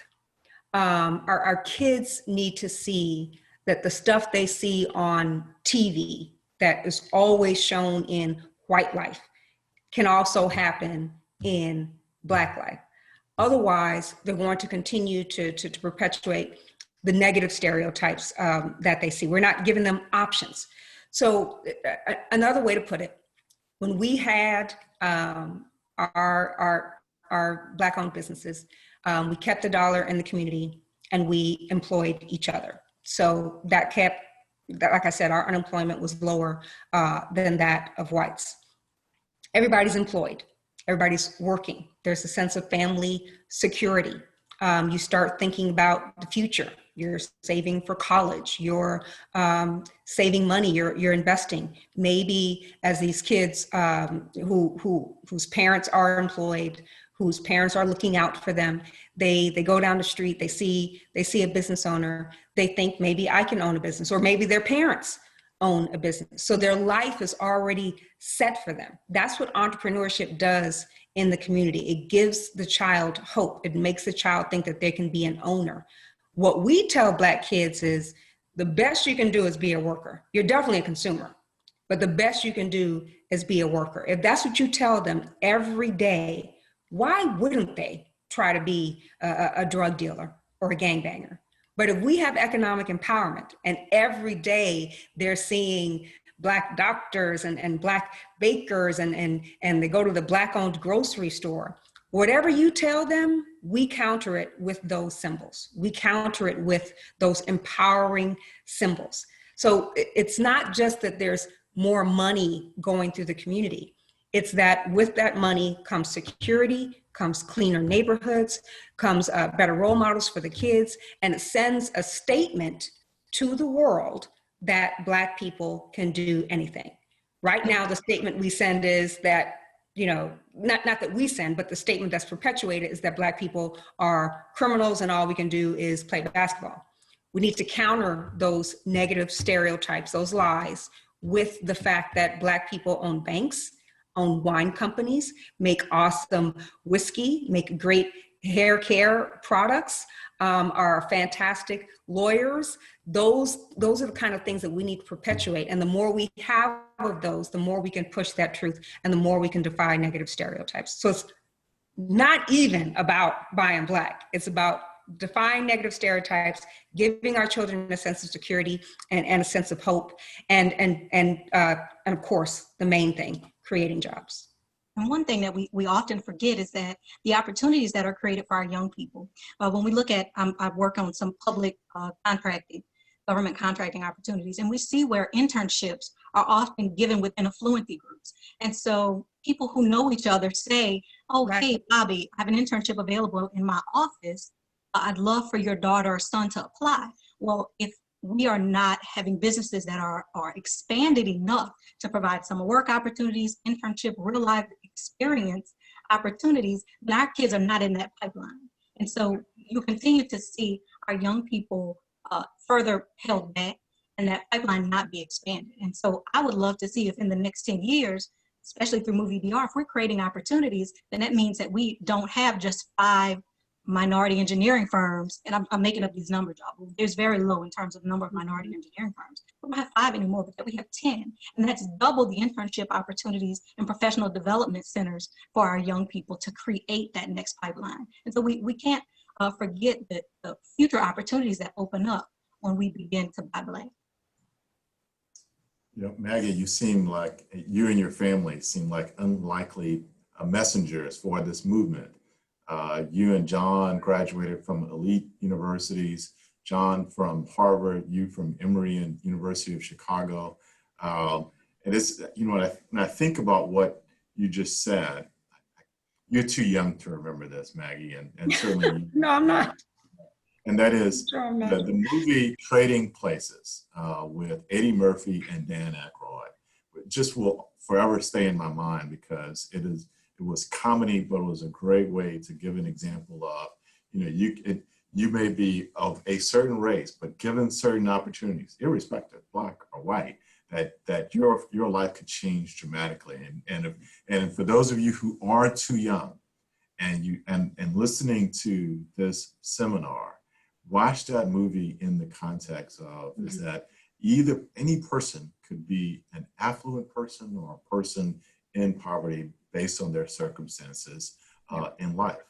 But having said all of that, I do want to drill down a little bit more because, you know, we would like to take away things that we can do and use. So can anyone give me some strategies on what more can we do to advance in this conversation, Black businesses, because Maggie, you're just so right in terms of the impact that it has on all of Louisiana, on all of America. But Adam, Maggie, Tyra, Byron, what about some strategies, additional strategies that can be employed to advance Black businesses? And we know the benefit of that is that it helps the entire community. Can you even share some specific thoughts about that? Adam, you're shaking your head, yes. I'll go to you. Well, I'll highlight. So we have had a conversation with our diversity and inclusion committee over the last few months, and we took a really inspiring intercity benchmarking trip as a business community to Cincinnati back in 2018 and saw a program that's been run for close to 15 years now, and in partnership with the Cincinnati Chamber. They have had now a cohort a year over that time period of identifying Black-owned businesses or businesses of diverse ownership and bringing them in as a cohort of companies to accelerate their growth. And it's focused less on the startup, but more in a underserved area of economic development, which is the larger Black-owned business or diverse business that may not have the need of a beginning point of information about how to write a business plan, but needs connections and context to grow and scale. And so we've been having an interesting conversation that is something we we've been thinking a lot about in our community, which is what does it look like to identify and scale Black-owned businesses and find where they are on a different path or at a different level of challenges, and what does it take to strengthen them. So we've had some recent conversations around that. I think it's a fascinating area to think about, is looking around at the nation, at where this is being done well, and trying to take those examples like we saw in Cincinnati. We've seen some of these in Minneapolis, and look at those programs that have been around for a long time and find out how to scale them, and then identifying and connecting to companies here in our community to help them as well. So I think that's one of the things we're tactically looking at that we think is a new area that the community should explore and try to drive growth. Our expectation is the faster a company can grow and get big. They have a benchmark in Cincinnati. You have to have $1 million in revenue as a Black-owned business to get into the cohort, and their Minority Business Accelerator has companies now that are $100 million companies. And it's created jobs, it's created wealth, it's created community impact, and it's been kind of a virtuous cycle that's been started through their program. And each year they've looked for more companies to admit into their cohorts. So we think it's a really impressive example to try to go look at. Definitely. There are a couple, I'm sorry, person. Go right ahead, Tyra. There are a couple things that we everyday people, but also decision makers can do. Number one, Kellogg talks about, Northwestern Kellogg study talks about how banks need to revisit credit worthiness. And so it's important for us everyday people who are involved in the community and also decision makers, get on the boards of banks and talk about revising standards, looking at things differently. That's true system change, and that's what it's going to take to make a difference in our community. Next, I love this quote by Eric Dexter, who's on our Diversity and Inclusion Committee. Eric says, equity requires us to step outside of the box of usual, because equity is not the same as equal access. And so if you are on the board of a nonprofit, or if you're a nonprofit leader, or if you're a philanthropist, practice impact investing. Slow down and think about, where would my investment really make a difference in a particular underserved community? And then special programming. It is totally okay to create special programs and things that are outside the box, because the disparities, the issues that plague Black America, the disadvantages, the systemic, I would call a sandwich of disadvantages that have happened. Everything from redlining to African Americans not being able to apply for their own patents and benefit from the honorariums and the speaking engagements and all of the money, the fully funded professorships and things that their families would have benefited from. There are years and years and years of disinvestment, but there's also years and years and years of economic exclusion that's happened to us. So that's a special circumstance, and it deserves special programming. And so if you're in a decision-making position at your company or on the board of a nonprofit, practice some special programming around Black businesses and Black companies in general. And then lastly, as everyday people, we can all do this too, request Black-owned products. When you step into stores and you notice this Walmart doesn't carry a product that I'm looking for, or I continue to go to this restaurant twice a month, but they don't have the wine that I want to drink, guess what? You can request those products, and they want your money. They absolutely need your money. These companies need your money to stay alive. And so they're going to begin to purchase, just like the library will go get the books you need, just like the Albertsons will go get the type of yogurt you request. These other companies will definitely invest in the companies that you tell them is a priority to you. Hey, Tara, let me ask you, while you were talking, that you mentioned a list of businesses. Can you share where one might find that list of businesses? Definitely. So the list of businesses that has been vetted by BR Pop, Launch BR, our team, is housed at Metromorphosis. You have to request it directly from us. Okay, great. Be sure to put your contact information in the chat. And Adam, I'd like for you to do the same thing, because in terms of connecting with those wonderful partnerships, I think that's critical. You know, we've had programs over the years that were either mentoring programs or programs to develop partnerships. Some of them have worked well. Some of them got skewed for lots of different reasons, but that effort is absolutely critical. Maggie asked me. Yes, I definitely wanted a chance to. And I want to jump to Byron right after Maggie. Okay, so you asked a general question about how do we strategically buy Black, and this is really, really important to me. Of course, I do this. This is a lifestyle for me. I make individual choices and decisions. But what I want to see happen is for this to move to a more institutional collective for us to really get into movement mode.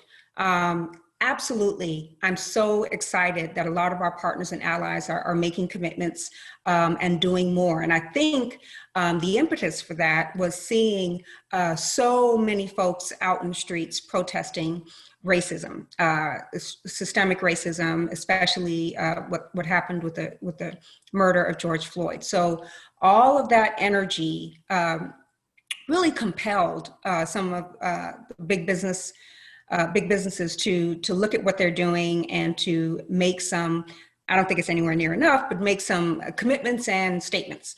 So I think if we were really to have that same kind of energy and be in movement mode where we can't necessarily take it to the streets, but make some institutional and collective stands, I think we can make a difference. So for example, I want to see big Black churches, big sororities and fraternities issuing press statements saying that for the next 10 years, the Delta Sigma Theta is only going to have conventions at Black-owned hotels.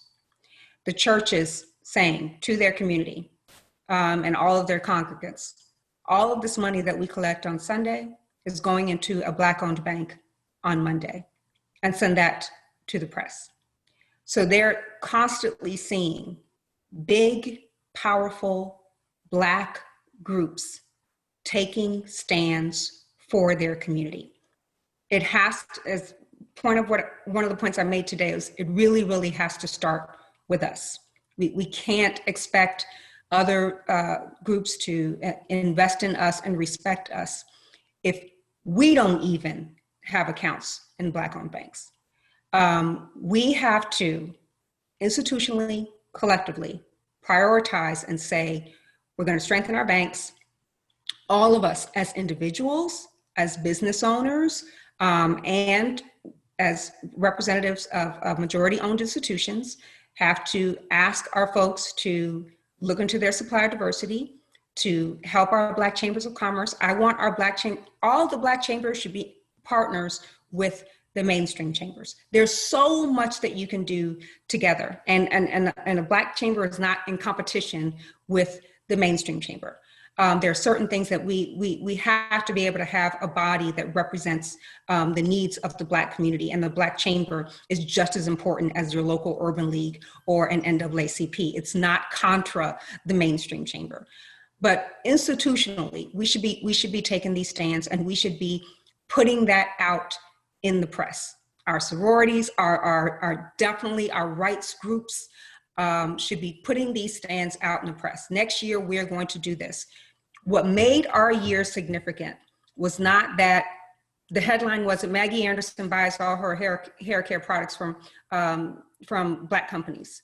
It was middle-class couple takes a stand for an entire year to buy Black only. That's the headlines that we need to be generating from our community on an institutional level. Our sororities, our fraternities, our schools, our HBCUs, our churches, our celebrities, all of us, this should just be a flowing thing in the news. Wow, LeBron James says he's going to commit to making sure that all of the companies he represents, the brands he represents, that he endorses, that he's going to look into their supplier diversity, not just ask them to, put a Black Lives Matter banner out. He's going to look into their supplier diversity. The board members of CPEX, Urban League, of all these places that care about the Black community, we should know, Preston should know readily how much spend you have with Black-owned businesses. That should be the kind of conversation you assume that you're going to have if you're going to be on the board of an Urban League or a CPEX or something like that. These are the demands that I want us to start making. This is how Dr. King's dream comes true. When we start taking institutional stands, when there's an actual movement with big organizations, big names taking stands. It can't just be Maggie Anderson and her friends. It should be really, really big, powerful groups and individuals taking stands, making public commitments, following them through. The press would follow that, it would be contagious, and everything would change. Speaking of big, powerful groups, again, well said, Maggie. I've got to turn to Byron. Byron is moving and shaking in Scotlandville. When I think of Scotlandville now, I think of the work that Byron Washington is doing. So I know you wanted to chime in on that question. I may have some follow-up questions for you, Byron. Yeah, for me, the best move is one, recognizing the type of society that we live in. We live in a capitalism-based society, correct? And so really it's for Black businesses and partnering with the local officials of being strategic in what businesses that you bring in. So it's about creating niche products, and in those niche products, making sure that those businesses are Black-owned businesses. So we say things like in the economics world, like destination franchises, right? And I'll give an example for one that's already in North Baton Rouge, Krispy Kreme. Krispy Kreme is the only Krispy Kreme that you can get within a 60-plus-mile radius is in North Baton Rouge on Hollywood Boulevard, on corner Hollywood and Plank Road. That's the only place you can get it, and we know that because anybody who lives in Baton Rouge for the past almost year, we didn't have Krispy Kreme because they were doing renovations, and people were like, "I want my Krispy Kreme." The reason being is that now not only people in the local community, but surrounding parishes within all of Baton Rouge have to come to this community to spend their dollars just to get the donuts, just to get your baker's dozen, your chocolate glaze, and that's just Krispy Kreme. So when we think about businesses in general, what we know, the next tech business that come, we look at the next look for Black tech firms to come into the Black community that were empowering the organization, the business, the company. But now your city, the only place where they can go to get these tech firms is in the Black community. Now they have to come in and spend. But what does that do? When they come into the community, just like Krispy Kreme, for example, all the businesses around Krispy Kreme and Tony subsequently benefit. So you can go there and you can go to the grocery store, you can go and get some Raising Cane's, some lunch. And now if you have these businesses or these niche product businesses, Black-owned businesses that are in the Black community, not just Black folks, but everybody in the community now has to come actively and spend within that community because you can't get this product anywhere else. Black, white, blue, green, or endeavor, you have to come into the community and buy from a Black-owned business that you can finally get this product. Think products like an In-N-Out. So, Baton Rouge, anybody that's been here in the past couple of years, we've been big on burgers. Like, there's a burger joint that's popping up everywhere all the time now. So I think of like a California-based In-N-Out, like what if that came into North Baton Rouge by a Black-owned franchise for In-N-Out. Now you have to come to North Baton Rouge in a Black community to buy from a Black franchise owner to buy In-N-Out because you can't get it anywhere else. That is something, those are capitalistic game changers that really forces the consumer to make a decision. And then you have to make a decision with your heart or your wallet. Like, people talk about this, well, I'm not racist, I don't know. Okay, now it puts you on the stage to say, okay, you want this product. You cannot get it anywhere else but in the Black community buying from a Black owner. What will you do? So you're going to have some of the communities that they're going to say, well, I'm just not going to do it. But most people, because we are our products are slaves to our wallets most of the time, we're going to go to that product and get it. I don't care what it is. The reason why, because Tony's Seafood has been open for 50 plus years, and they've been asking them to move for the past 25 plus years, and they will not move. And people from all across the community go to Tony's Seafood to get your boudin balls, to get your lunch plates, to get your catfish coming out the little makeshift lake they got in there. I mean, we see this model work. Now we have to go and expand, working with our chamber to go nationally and internationally to say what product can we get into our city and our community that we already don't have and we see a vision for, and within those products, within those services, within those organizations, make sure they are Black owned. Well said, Byron. Well said. And you were touching on some of the questions. We've got some questions in our Q&A from our audience. So I want to ask some of those questions. So if you indulge me, some of them are great. Some of them are just comments and others are questions. This one was posed by Eileen Kennedy. And Eileen asks, and she poses it to Tyra, Byron, and Adam. And Byron, you touched on it a little bit, but I'll read her question. With North Baton Rouge especially Scotlandville becoming more a population of senior citizen residents because young people are not buying and building in North Baton Rouge.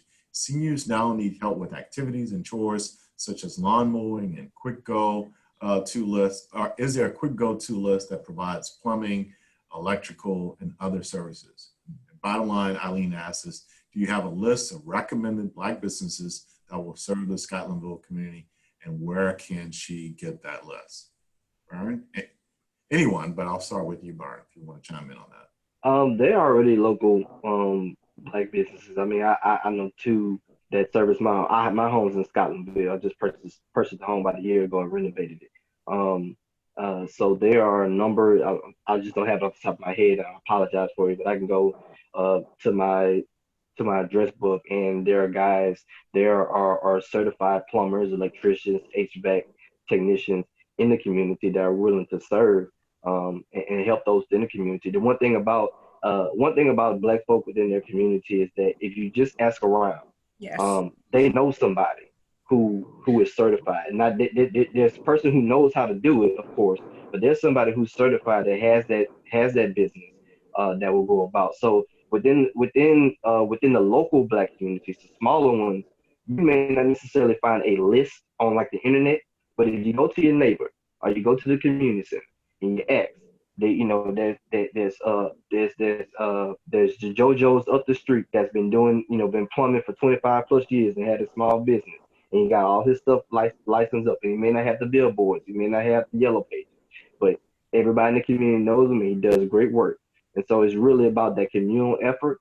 And even within the Scotlandville community, I'm actually seeing a difference of more young people moving back into the Scotlandville communities, being intentional about regrowing and rebuilding within the community to see, because again, a community doesn't thrive just being strictly young or strictly senior citizens. It is a cohesive gumbo of diverse age groups, backgrounds, social economic backgrounds as well, that really give that community its heartbeat and ability to thrive.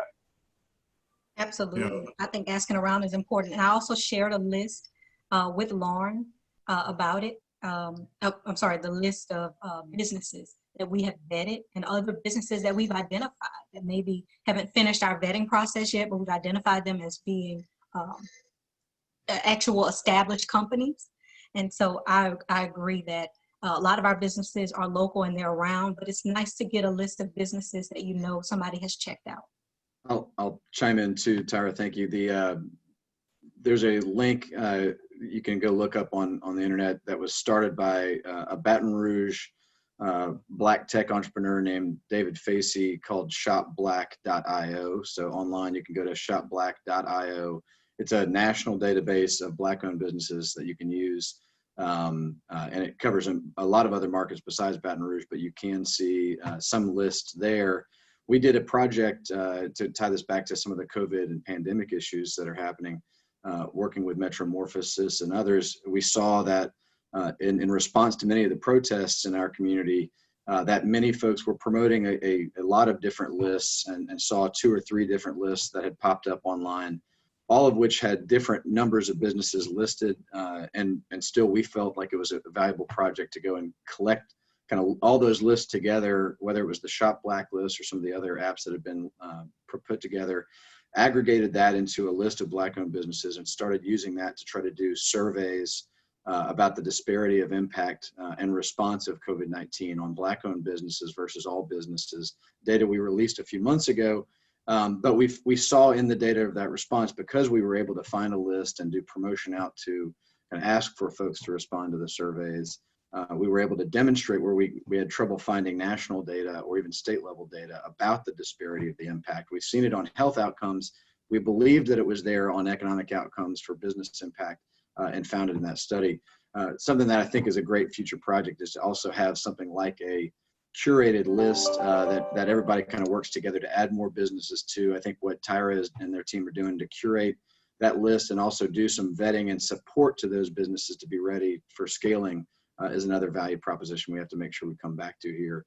Important work to help make sure that those lists are also ones where we're supporting the companies for growth. Maggie, you took Adam, I am so happy and proud of you.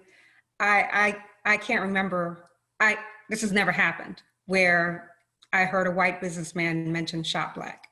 This is like really huge for me. I just wanted to give a couple quick tips. I'm not in Baton Rouge, but this is what I always do. People always ask me when I come in town to speak, can you help me find the businesses? I'm like, you're here. But there's always, if you just Google Black owned in Baton Rouge, which I just did on the phone, there's always a Facebook group. There's different lists. You just haven't looked. So don't make Maggie's biggest tip. Don't make the assumption that it doesn't exist when you haven't looked. So I found 3 organizations that have lists. They may be imperfect. They may not be absolutely representative, but it is a start. So that's the first thing. Always just Google Black owned and the city, or Black owned and the product or service that you're looking for, and it'll get you started. So that's first. There seems to be a wonderful Facebook group called Black owned businesses in Baton Rouge. I saw that link. I couldn't open it right now, but I saw that. The other quick tip, always look, because this is how we started finding our businesses for that year, because this was new to us. Your local, like you were saying, everybody kind of knows everybody. Your local Black organizations, so like your Jack and Jill, your Urban League, I'm not sure which of these, your local NAACP, they don't get calls asking for this. So when we started our year, we called the Chicago Urban League and said, hey, is there a Black-owned grocery store? Are there any Black gas stations? And they told us, because they knew. So they're just not used to getting those calls. You have to call those groups. They know absolutely all the plumbers and contractors and the Black franchises. And the last thing I'll say is, while it may not be specific to Baton Rouge, and CPEX is going to be showing you this information, I just have my general list of tips and resources. So, I have links on there for a national database of Black florists. I have lists on there for Black dry cleaners all over the country, just little things that you can use. But the point is, you have to look. Not having a list doesn't mean the business isn't there or that you shouldn't look. So you have to look, and especially these days, you will be absolutely pleasantly surprised. I'm sure Adam will tell you it didn't take him very long to find all of those great lists out there. You really have to just take 5 minutes, and I promise you won't be disappointed. And Preston, before you hit, I just want to add on that when you're talking about Black businesses within the Black community, you first got to understand the Black culture. The Black culture is currently right now is a both and, not an either or. And so we may have things online, but again, Black culture is a word of mouth culture. We are an oral people. We are a storytelling people. And so when you want to find about something, you can't just Google Black culture and find out about Black culture. You have to be immersed in it and understand, what we're about. So you have to go to the after Sunday service Exactly. The church banquet, what's going on. Yep. You may have to go to the local events going on to see, what's happening in the community, who does good work, who does this, who owns this, and who owns that. And that's something you may not find on the Facebook group or an app or online. And it's not against that. Again, it's a both and, not either or. But in order to understand Black business, Black community, you have to understand our culture, and our culture at its very core is oral. So you have to go and talk to the aunties, the grandmas, the cousins, the guy at the corner store or whatever, who knows the guy that's been doing roofing work for the last 30 years. Yep. You give him some work and you help him put food on his table. And you may not think that's a big deal, but that's an extra meal that's stopping him from going on the streets. These are things that you don't need, that you don't realize, that that's how the Black community has always functioned. So now we're building upon now with the emphasis of technology and apps and social media, but it also, and likewise, we're still keeping our same cultural heritage of finding out what things are going on within our community. That's awesome. Maggie, when in your book, you talk about how you ended up on this journey because there wasn't one single place. You tried resources, but you did exactly what Byron said, and that is it was but and or and. You did it all. And so Byron, I think you make a great point that you got to do it all. Some people will be looking resources, which we absolutely have. And so we want to make that available, but certainly it may require some work. But the more that we can put it in a place where people can find it and make it easy, the better off we will be as a community. And so we want to encourage that and get that information out. So Byron, your work with the Blue Ribbon Committee in particular, being able to get that information out quickly to folks will be incredibly important. Bruce Morgan, I've been really trying to get to some of your questions and comments, both in the chat, and you make some interesting connections. And one of yours is long, and so I'll pare it down just a little bit because it's a great point. And Maggie, in your presentation, you talked about wine and whiskey and products, and the point you were making both with humor, but in terms of sharing some facts, and that is, you talked about where you were able to get some of these products, Black-owned businesses that made connections with Africa and African countries, and being able to take advantage of that, and with largest continent on the planet, of course. And so one of the questions that Bruce Morgan asked, and he makes comments in the chat also, is that how can African Americans get on the ground floor of that coming success with what's happening in Africa, in that other country? We're global. There's no doubt about that. And so the more we can move from Scotlandville, North Baton Rouge to the entire planet and recognize the international impact that we have, the better. Any tips on how we can get into a more global international market? I can tell you that this is a growing opportunity. I've had lots of fans and supporters and emails from the motherland, folks who heard of our story and cheer us on, and all of them say they would love to have some direct investment from the Black community to help the Black businesses there, and they want to support the Black businesses here. There's a new organization, and I can't remember it off the top of my head, but I will definitely send it back to you guys, whose whole mission is exactly what you just talked about. It's kind of a Pan-African Chamber of Commerce, and they're the Selenas of the world, the Heritage Link brands, they come out of this organization. It's an absolutely wonderful opportunity, a good way to economically empower both lands, and to, there's a lot of need for development there, and there's a lot of talent there, and there's the same thing here. And we just need to bridge that gap. But what happened with Selena was she actually went to Africa. They just went as tourists to South Africa. They drank wine, had a conversation with a Black business person there, and that's how they learned that the $5 billion wine industry only had 2% Black representation, where the market was not over 90% Black. So these Black winemakers in mostly South Africa were looking for an American market. So Selena and her husband, they don't make wine. All they do is sell the wines that come out of Africa. They sell those wines all over the world. They're just brokering wines. They just sell the wines, and they're successful doing it. They're helping those wine houses and vineyards over there in Africa.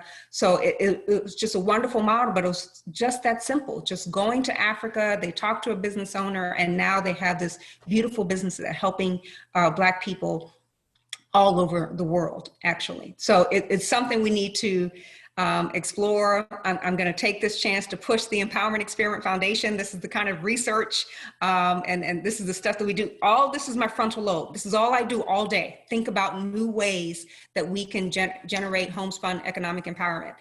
So this is one of those things on the radar screen, how to partner better with the motherland. So please, please, please support the Empowerment Experiment Foundation. This is the stuff that we want to make happen. So I've got about 5 minutes left. So I've gotten my 5-minute warning. I know it's a great conversation. So Tyra and Byron, you had your hands up, and I want you to chime in. But if you can limit your responses to about 1 more minute, so that we can start to draw this to a close. Yeah, I was just going to be real quick in regards to Bruce's comment. I think what we have to do also is get away from the stigma of thinking everything else is fine, but international, and but excluding Africa. It's like, it's fine when we do partners with a Swiss company or a English company or French company or even in a Chinese or Japanese company. But the second we say Liberia or Nigeria or Democratic Republic of Congo or South Africa, they're like, oh, I don't know what, but we're talking about international people. And if you want to be international people, and it's and as African Americans, as Americans, period, we deal with international market, then you should want to be doing business with Africa, it being the most heavily populated continent, and with such a large connect between a large base of people in the Americas of African descent and then their homeland, that is a natural thing that should happen. But again, it's always this stigma of, ooh, Africa, I don't know, but we have no problem going to, German places and Swiss places and Japanese places. But as soon as we go, and talk about that partnership, it's a pause, the hesitant. Yeah, no, that's great. Tara, parting comments. Joni Hammonds asked a question. It seems like consumer education and personal financial management plays a huge role in this conversation. Are there any resources in the Baton Rouge area for helping individuals manage their own finances, build personal resources to invest in Black businesses, build generational wealth through entrepreneurship? I thought that might be a fitting closing question for you. Awesome. I appreciate that. I'm a licensed financial coach and licensed in investments also, so it's an area that I'm super passionate about. The Jumpstart Coalition helps with free opportunities to teach that. 100 Black Women also provides classes in North Baton Rouge and many other resources. So please shoot me an email and I can give you some more updates on that. And I wanted to mention that Southern University's LSBDC and also Louisiana Economic Development support exporting. And so to be in a state, Louisiana, where we're so full of resources, I know that we can connect with Africa. Connect with African networks to source some of the products that go into the products that you develop. And so if it's fabric or any other raw materials that you can get from Africa, shipped here to make your products. And so that's that economic web that we talked about. Well, look, we've got 2 minutes left, and I just want to thank our panelists. Maggie, again, thank you so much for a wonderful speech. Just knocked it out of the park. Fantastic job to all of our panelists for doing a great job in providing some much needed information, and to our CPEX team for hosting this. I know you've been taking notes and gathering information, and it's important that we share that to help our entire community grow. As the mayor said, if any part of our community suffers, then we all suffer.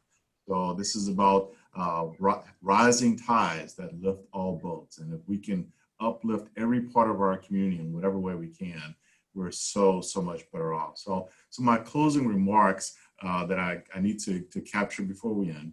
Again, thank you to our speakers, our sponsors, and especially our attendees. Don't forget to mark your calendars for the next 2 sessions of CPEX's Smart Growth Summit. These are happening on October 20th and 22nd, and together they make up the summit's Climate Week. First, on October 20th, we have Time to Define the New Normal, Dr. Michael Oppenheimer on our future of climate. Dr. Oppenheimer is an internationally renowned climate scientist and author of International Panel on Climate Change Assessment Reports. He will provide an overview on the most recent climate science, sea level rise predictions, and opportunities for greenhouse gas abatement in his keynote address to Louisiana. This address will be followed by a responding panel of experts to better understand how planning and intentional policy making can shift our community, economy, and environment towards a more balanced and equitable, healthy, and prosperous future. On October 22nd, we will have Climate and COVID-19, the diabolical duo, featuring Dr. Cheryl Holder, Dr. Jeffrey Heal, and Peter Calthorpe, discussing the economics of climate change, public health, and the role the built environment plays in the radical changes needed to ensure prosperity and equity for all. We hope to see you at both of these upcoming sessions. And once again, thank you for joining us. Have a great day.